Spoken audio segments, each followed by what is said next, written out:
Hi and welcome. This time around I want to take a look at the Harbor Freight Badlands ZXR 5000 Power Sport winch. Supposedly capable of 5,000 pounds of force, but there's a lot of asterisks and a lot of things that modify that 5,000 pound pulling capability, and we'll get into those in just a second.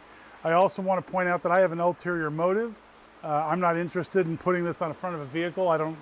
Well, I do have a truck, but doesn't need a winch. Don't take it off-road just for picking up metal and supplies. The interesting thing about this one is that it's for my welding customer. And if you remember those weld boxes I was making, they would weld the parts. You take two pieces of metal for the simplest case, and in a T configuration, put them into the weld box. That was the weld box you saw me working on, if you watched it.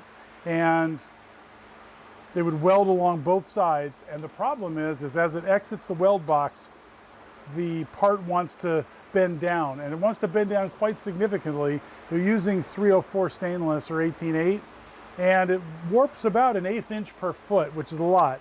So you've got this whole section of in-feed rollers, then the weld box, and then out-feed rollers that are supposed to catch the part parallel to the in-feed rollers, and they're not adjustable height-wise. So what ends up happening is the part wants to warp down, it pushes on those outfeed rollers, which pushes up, which means the weld box has to hold it down, so there's a lot of friction inside the weld box, which is why you saw me relieving it. Now, my personal feelings on the subject is, should modify the outfeed rollers so they can handle a part that's warping down, because there's not enough feed pressure to actually pull the part through the assembly like that. Now, the vendor that I work for, they are interested in pulling the part through. So when the part makes it part way out, they want to grab onto it and then continue and pull the part all the way through, ignoring the fact that there's a ton of friction on that weld box and the rollers, and just make it so it doesn't stall out. So they need to have variable speed capability, and they need to have constant torque capability. So they want to know if I could modify this winch so there'd be constant torque with like a rotary constant torque converter. Those are adjustable, some of them are fixed. And they also want to know if we could do variable speed so we could match the in-feed roller speed. So we're going to take this guy apart. In the meantime, I'll take a look at it and see how well it performs as an exterior car-mounted winch, you know, exposed to the environment. We'll take a look at that as well. I'm not an expert on winches, just looking to help a customer out. And anyways, let's just dig right in. So they do put all over the box on the outside and the manual, they put these disclaimers. Here's the interesting side notes. So there is 50 feet of cable on this guy right here, right? So if you pay out all 50 feet, picture, here's a mandrel. We're wrapping something around this. Every time I wrap something on top of the previous wrap, the effective diameter goes up, right? So as the effective diameter increases, the torque arm, which is the distance that you're pulling from, which would be out here, and the center of rotation increases. And that torque arm disadvantages the winch. So, you know, first caveat about getting 5,000 pounds of force is that you only get 5,000 pounds of force on layer one. So you pay out the whole cable, you start pulling something towards you. Once the cable starts looping on the second layer, you're down to 4,080 pounds. Third layer, 3,450. 4 layers, 2,985. And that's in an ideal circumstance. That's absolute max. Now, on top of that, let's look at something else here. Line pulls, 0 pounds. They give a line speed. I don't really care about that. You might if you're out in the middle of nowhere. You don't want to go too slowly. But take a look at this. The amp draw here at 0 is about 30 amps according to them at 12 volts. As you approach 5,000 pounds, you're approaching 300 amps. Now I went and looked up in a standard electrician table, wire gauge relative to continuous current. 4-aught cable can't even handle 300 amps continuous. So what this means is this has to be instantaneous current. You can only draw, pull 5,000 pounds for a second or two before you're going to start overheating this wire, because this wire gauge, I'm guessing this is something like 8 gauge. it's gonna, I can't really tell because there's insulation on it everywhere, and it's not mine, so I didn't want to cut it off. But I can say that it, you know, it's not 4-aught, which is gonna be something like that. So there's no chance that this could handle a continuous 5,000 pound pull. There's not even much chance that you could do a 2,000 pound pull, which is 136 amps here. More likely, with your engine working pretty hard, you could do a continuous 83 amps, well, continuous for a very short period of time, maybe 30 seconds, 60 seconds, and then stop and let things cool down. Because in addition to this gauge wire here, there's another limitation, what's in the motor. So why don't we pop this guy open, see what's inside, and see if the motor can actually handle anything like 83 amps. I'm willing to bet the windings are closer to 30 amp continuous, which is just pulling it in without load. Before we move on here, why don't we see how this thing works? So let's hook it up some power and see, you know, how it functions. I have a 125 amp power supply here. It's going to stand in for my battery. It's a variable voltage supply. It goes up to like around 14 volts and down to 0, maximum 125 amps. So according to the manual, we should be able to pull almost 2,000 pounds pulling force on this. The reality is I don't think gauge wires would handle that for very long in any regard. We'll see if there's any speed adjust at all. And most DC motors, if you lower the voltage, the speed slows down. Cable wiring is extremely straightforward because they've color-coded everything. Blue wire to blue terminal, yellow wire to yellow terminal, red and black to your battery, red and black, or in my case, power supply. Very straightforward. There is a circuit breaker in line with the connection to the battery. My guess is that inside the circuit breaker is some sort of bimetal strip that the positive current goes through. When it heats up, it changes shape and stops being in contact. Once it cools down, it'll automatically reconnect. You don't need to reset it. There's no external controls on this breaker. The contactor, very straightforward. You have your plus and minus come in to here, and the motor outputs are here. And when you engage the contactor one way, it'll connect positive this terminal, negative this terminal. When you flip the contactor the other way, it'll go this and this, red to yellow and black to blue in that case. That will cause the motor to reverse. So very straightforward. They also have these wires here, which are your common plus and your common ground. Common ground goes to the center coil where the common between the two coils are, and then one output of the switch in each direction goes to one side of the coil, so you can flip one way or the other. This isn't as simple as an on-off relay because they need to switch two things simultaneously, so it's actually dual. It's pretty nice. It's all in one package. Again, there's no way this thing's actually handling 300 amps continuous, and it's beefier than most of the extra stuff. There's the rest of the stuff, at least on the outside. I don't want to take it apart because not my stuff to take apart. We will take apart the winch though. I will go that far. So let me hook this up and we'll give it a quick run. Turn on the power supply here. It's upside down for you, but it's reading 12.8 volts. No current. It's drawing 20 amps right now. Paying out the cable. Paying it back in. 23 amps. So less than the 30 they have on their spec sheet. That must be worst case scenario, so that's pretty good. Trying to adjust the DC voltage down is a little more complicated than it looks. I need really a secondary power supply because part of my problem is that the contactor is also being fed by the 12 volts, and if you go too low, the contactor won't be able to pull in anymore.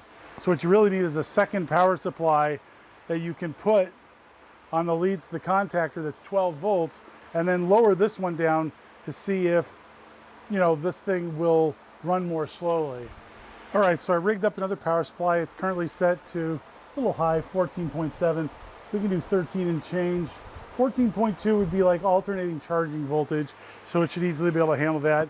I've tied its ground to the common on this side, which is also the common for the contactor, but the plus is going straight to the positive lead. So when I lower the voltage on the high current supply to slow it down, we'll see if there's any effect. All right, so let's pay this guy out. So you can see the rate there. So as long as we're going for it, I'm going to lower the voltage significantly. Let's go all the way down to 9 volts. We should see a pretty dramatic change in speed.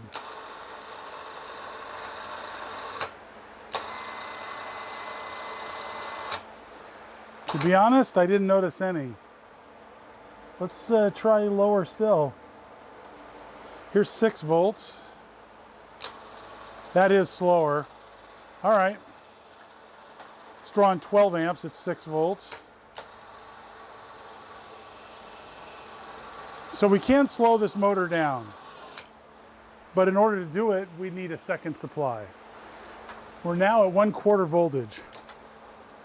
And it still works. 10 amps.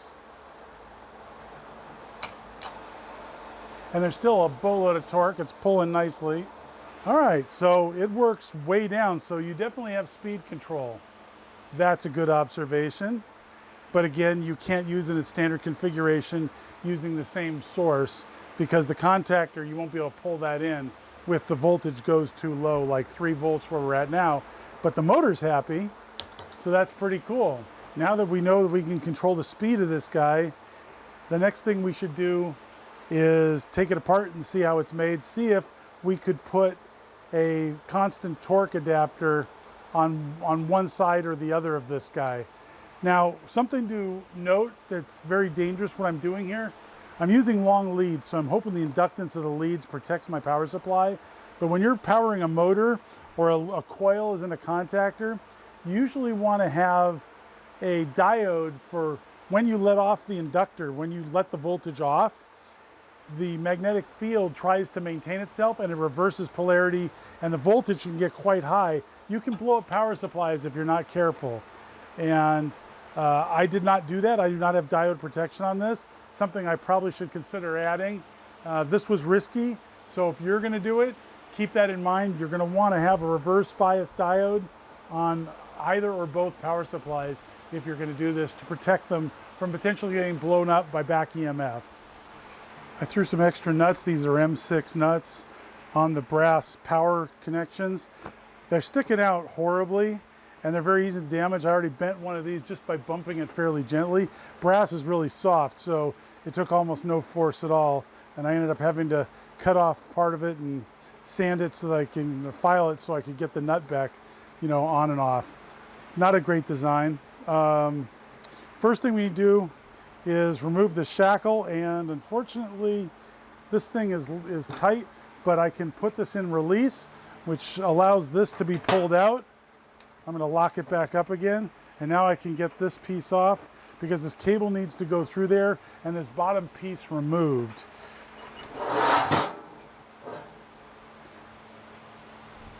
Next up, we're going to remove Allen screws. Holds both halves together. They also have shafts going from side, or threaded rod going side to side. There's 3 of them.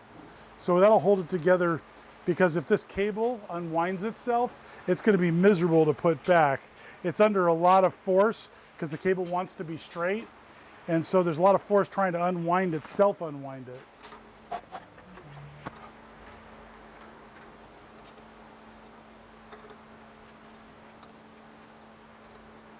So how these are mounted, these are not the original Harbor Freight screws, these are alloy bolts.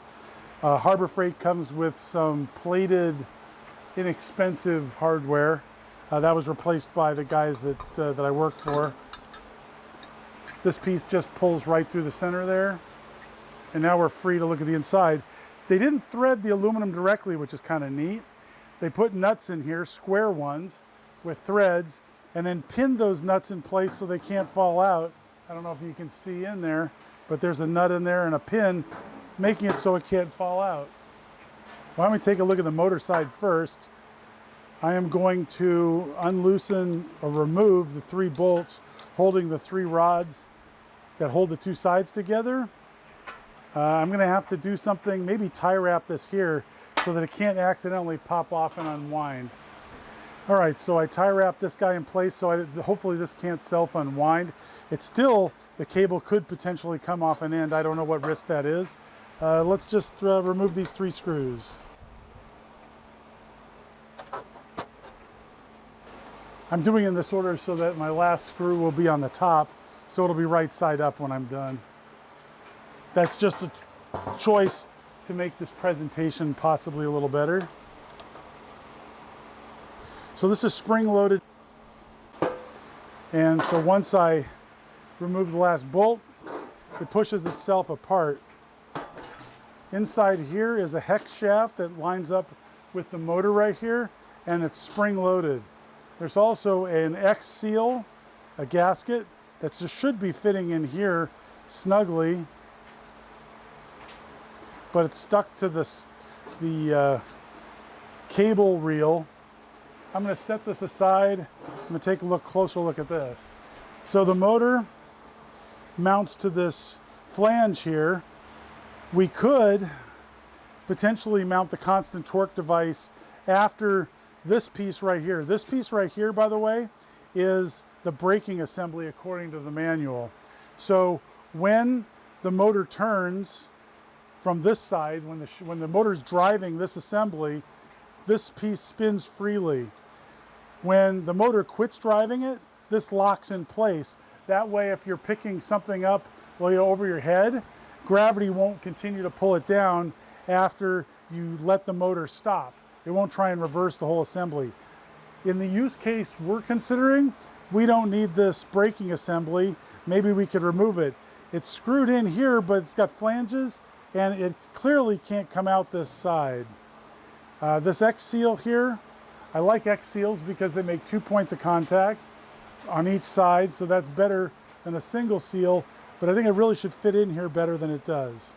So I think next we need to take the motor apart so I can loosen these 2 guys here. It's going to pop the brush assembly off the back, and the motor spindle should come out.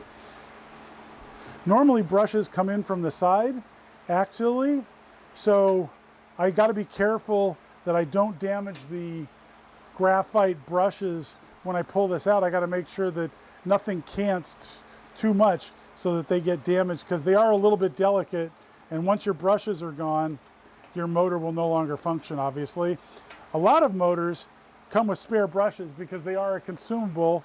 This kit did not. I don't know if Harbor Freight sells them, but I can say this, that if you can't buy the brushes, when they wear out, this guy is toast. All right, so we got these 2 bolts here. And the back comes right off. Oh, and look, the brush assembly is completely spring loaded. That's not fair. And there's 4 brushes, and they are axially mounted. I've never seen that before in a motor. So the brushes push against the face here rather than towards the center of the shaft radially. Most brushes are radial. I also want you to note that although this is a fairly heavy gauge Litz wire in here, Litz wire is a kind of wire that has a lot of conductors that makes it very flexible and not so stiff. So this is Litz wire. I don't know if it's technically, that is a trademark term, but it's more or less high conductor wire.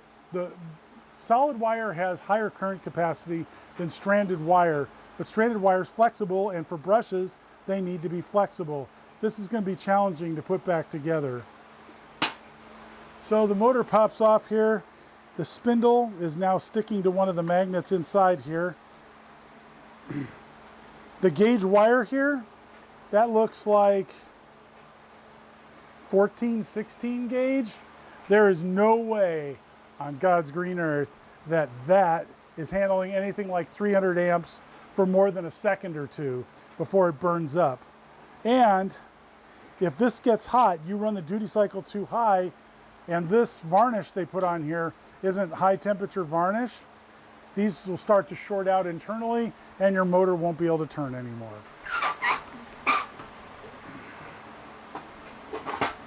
I also notice that they didn't solder any of the wires in. All they did was bend the copper over the leads. And then maybe there's some kind of varnish or glue trying to hold it in place.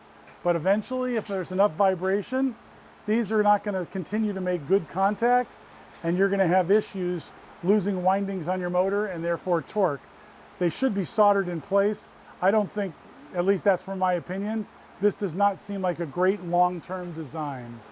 I also noticed that the motor, one side of the motor runs on a bushing on this side that is not, it's not a bronze bearing.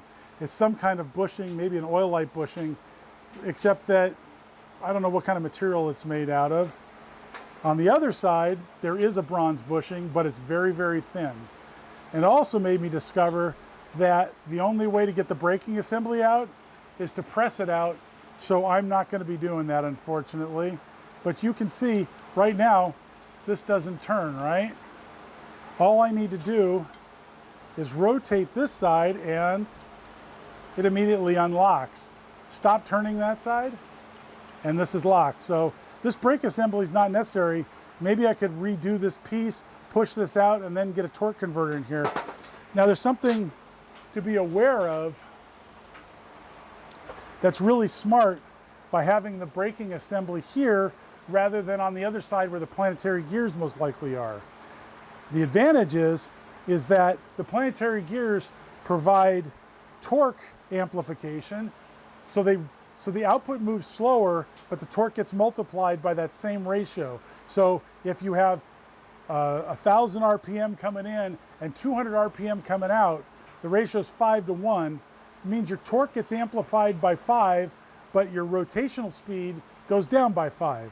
And so that's a great trade-off. So you could put a torque converter over here like the brake.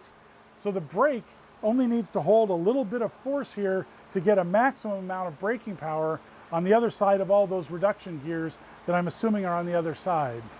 That's a huge advantage. However, one thing I forgot to think about and mention is that the rotary torque, fixed torque converters, the rotary, what do you call them? Constant torque devices only work at low RPM because they work by friction mostly. So if there's too high an RPM, you can't use them because they'll burn up.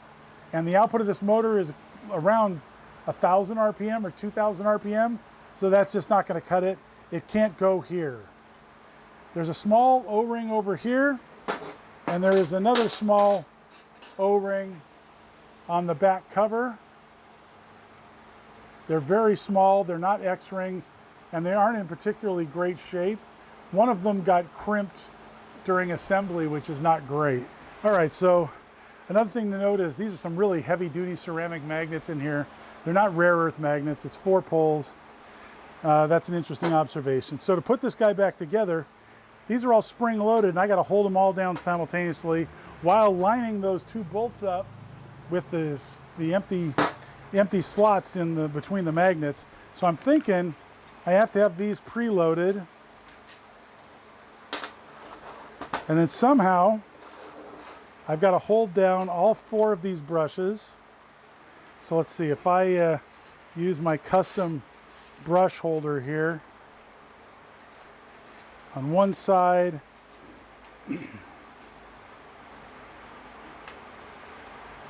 push these brushes down on the other side with my other custom brush holder. This is no fun. Okay, so I'm holding my brushes in. My gasket's in place. So now I can set the rotor down into the bushing and slide these out. Then I can get my stator lined up appropriately.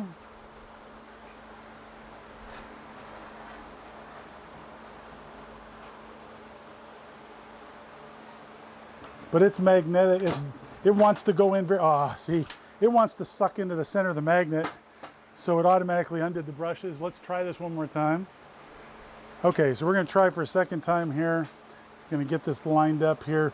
The problem is that this thing is gonna pull the rotor right on up. Ow, there.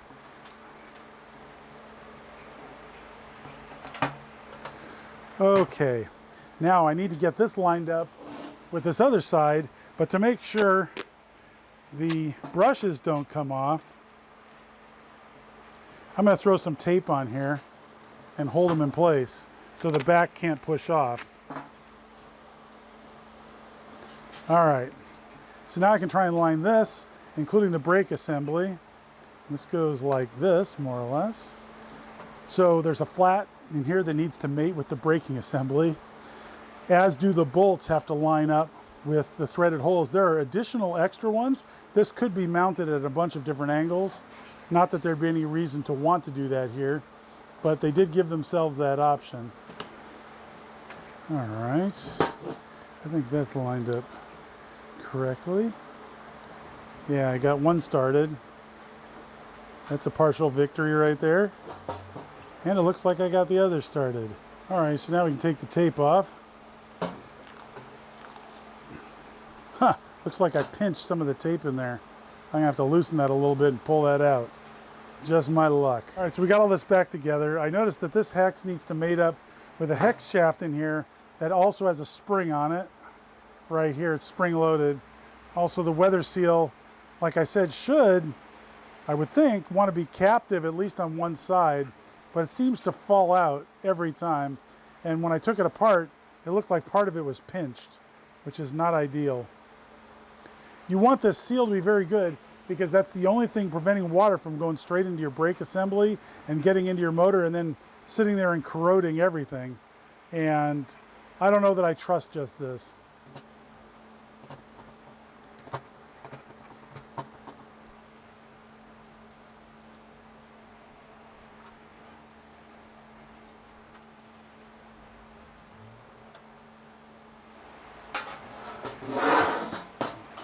All right, so we're back together. So to recap, the weather seals on this are really iffy. This plastic, this hard plastic, is the only weather seal to keep water from getting in here. There's a thin O-ring here, a thin O-ring here. This O-ring was crimped when I took it apart, so it wasn't making a good seal. And there's an X seal between this assembly and the rotating spindle that holds the cable. So not great weatherproofing for the motor side. I don't know that I'd feel really comfortable about that protecting long term. Short term, this thing will probably be fine for a couple years out in the elements, but longer than that, you're going to be replacing it. So next is to find out how this idle and engage works, along with to see what kind of gearing they've got on this side.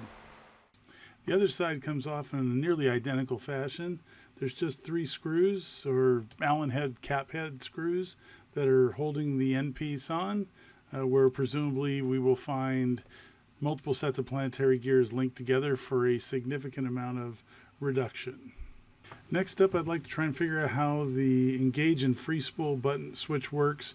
So hopefully we'll be able to figure that out inside as well. When it's in free spool mode, you can just pull the cable right out, and when it's engaged, you're going all the way back to the lock on the motor side and nothing turns. So interesting. We should definitely see how this works. And we're just going to pop off the 3 screws and see if this comes off in a similar fashion to the other side.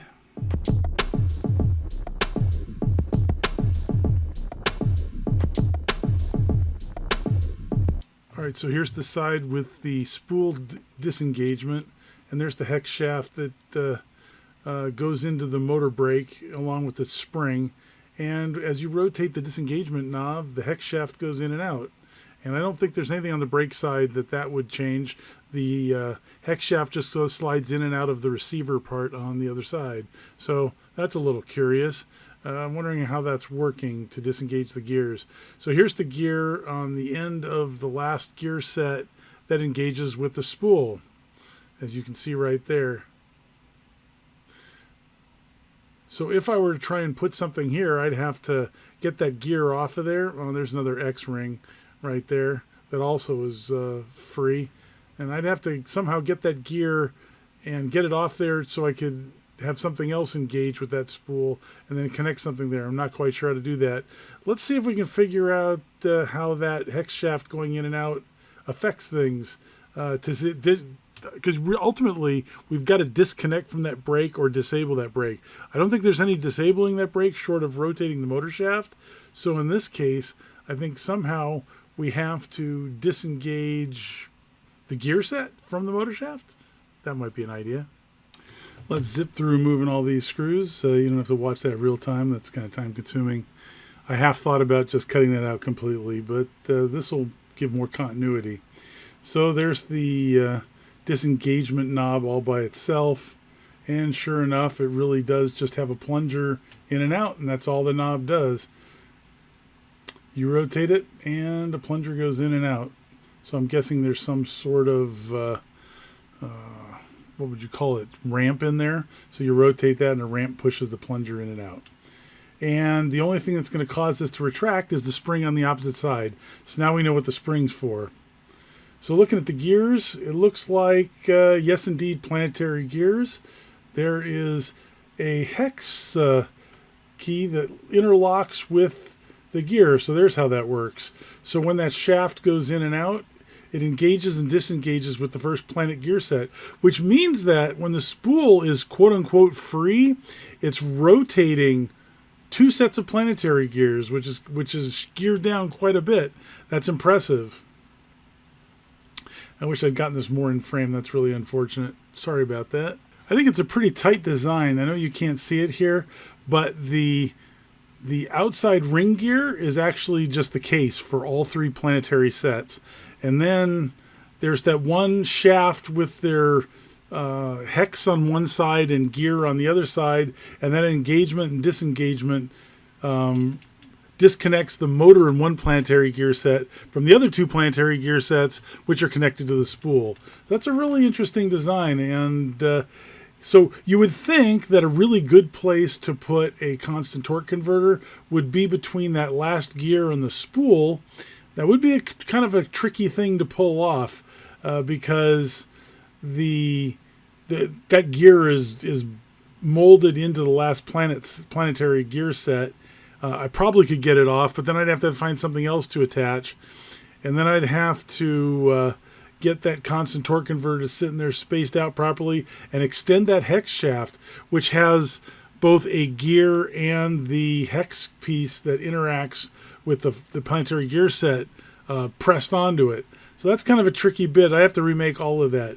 It's not a zero possibility solution, but it would be a challenging one, and it might have to have too much force on it. I assume for one thing, we don't actually need all 5,000 pounds pull out of this. Heck, you're not going to be able to get 5,000 pounds pull out of this for more than a few seconds anyways. We know that because none of the wire gauges are big enough to pull that one off. Plus, it's unlikely that you have an alternator big enough in your car to actually put out 250 amps that you'd need to have some run your engine and your lights and this thing continuously. All of those things would come into play. In reality, you're probably never using more than 500 to 1,000 pounds, I'm guessing, for any extended period of time. So I'm going to pop this guy back together. I don't think it's going to be a good candidate for modification, so I think we're just going to have to let the customer know we're going to have to move on. All right, so I got this guy all back together, and you've got to, one thing that's important to remember is that you can't get full force out of this when there's multiple wraps. So you only get full force, 5,000 pounds pulling force, when there's only one wrap around the center shaft of the spool. Also, at that same time, you'd have to be able to delivering almost 300 amps to this guy. There's almost no chance you can do that for more than a fraction of a second. So that's highly unlikely. So you're really not getting 5,000 pounds out of this. Odds are really good that you're never getting more than 500 to 1,000 pounds out of it. The weather sealing on this is barely adequate. My suspicion is those 2 X-rings on the sides of the spool are going to weep water if this thing gets in any kind of heavy rain, or if you make the mistake of pressure washing it. That would be about it. You'd be done then. So I don't think that that's going to be a good thing for longevity. Also, I don't like the way they did the motor power mounts. Those things stick out kind of wildly. If you have that sticking out in front of your car, that's just brass, pretty easy to break off. So not a big fan. I don't think this is also going to work for the people I'm designing this part for. So I think we're just going to have to call it a interesting review, and it's fun to see how this thing was put together. Also, The brushes were interesting. They did put 4 brushes in probably to handle the extra current, so that was a nice touch. But, you know, there's no replacement, so when they wear, you're done. Odds are, though, the water will get in there long before that and corrode things and make it so it doesn't move. Bottom line is, it's okay if you don't want a heavy-duty, long-term winch solution, but and it's not terribly expensive either. It's only $200 or so, a little over $200. So not bad for the money, but if you want something longer term, maybe their high-end one, which claims to be pressure washer proof, has much better sealing, which you definitely could use. Also, I don't like the cable solution on the spool. The synthetics are much better, much more flexible, and just seemed a lot easier to work with. That's about it. I hope this review is useful, and I'm sorry about the voiceover at the end, but I had no choice because I lost the audio on my microphone. Died during the whole disassembly of the second half of this thing. Anyways, thanks a lot for watching. Hope you find it useful. Hope to see you next time.